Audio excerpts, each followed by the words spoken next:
Good morning, everyone. My name is Mary Rice from the Environmental Investigation Agency in London.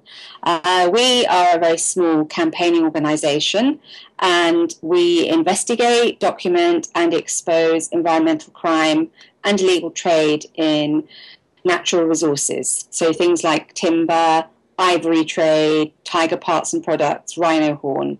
I'm actually at the tail end of a meeting here in Bangkok, the Conference on the International Trade in Endangered Species. This is held every couple of years, and myself and a team from EIA have been here through the entire meeting to tackle issues around ivory trade, illegal ivory trade, potential rhino horn trade, and some timber uplistings.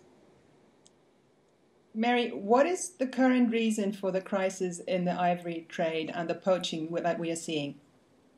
One of the main purposes, or one of the main challenges we faced at this meeting, was around the illegal trade in ivory, which has escalated enormously in the last 3 or 4 years. We believe that's due to the fact that many people in Southeast Asia and China believe that ivory trade is fully resumed.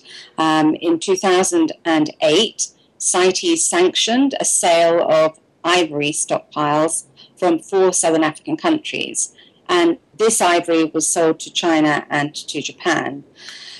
Unfortunately, what we believe has happened is that that sale has actually triggered an increase in demand. And as a result of that, and through the work that EIA has done and the investigations we've conducted, we have found that up to 90% of the ivory that's on the marketplace there comes from illegal sources. And we're seeing this reflected in the massive numbers of elephants that are being poached in Africa.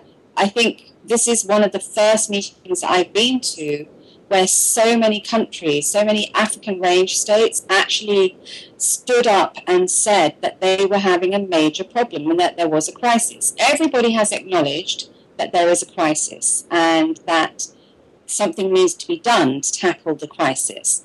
The problem we have is that whilst everyone acknowledges that crisis, there is still this rumbling discussion going on in the background about trying to set up a future mechanism that will allow the resumption of full international trade in ivory.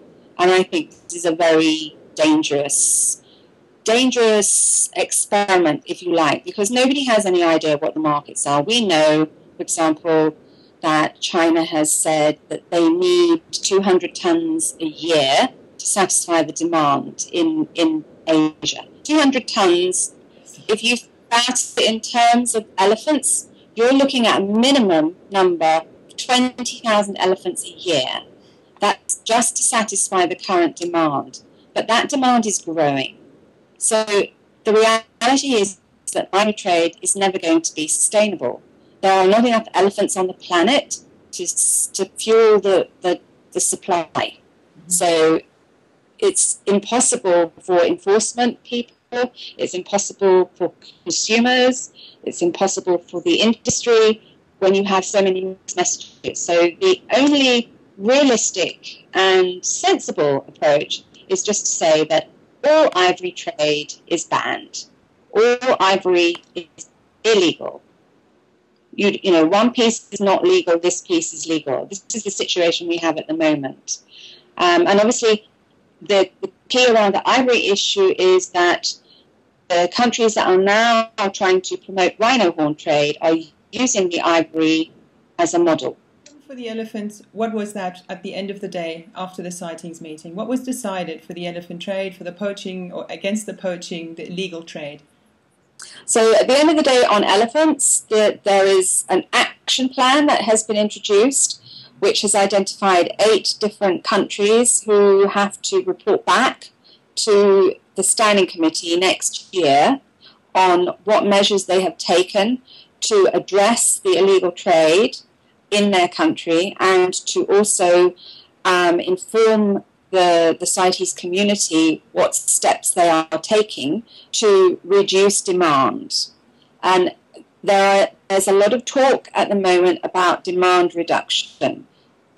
But what people need to be aware of is that certainly when countries like China, and we believe, we're not entirely clear yet about Thailand, when they talk about they are committed to reducing demand, what they actually mean is that they're committed to reducing illegal demand, which of course is a nonsense, because if it's illegal, there shouldn't be a demand and they shouldn't be committed. They should be taking steps to stop it. Mm-hmm. Okay. Just as a last question, Mary, what can we do? What can the public do to support, to mitigate, to whatever, avoid this increasing trade in illegal ivory?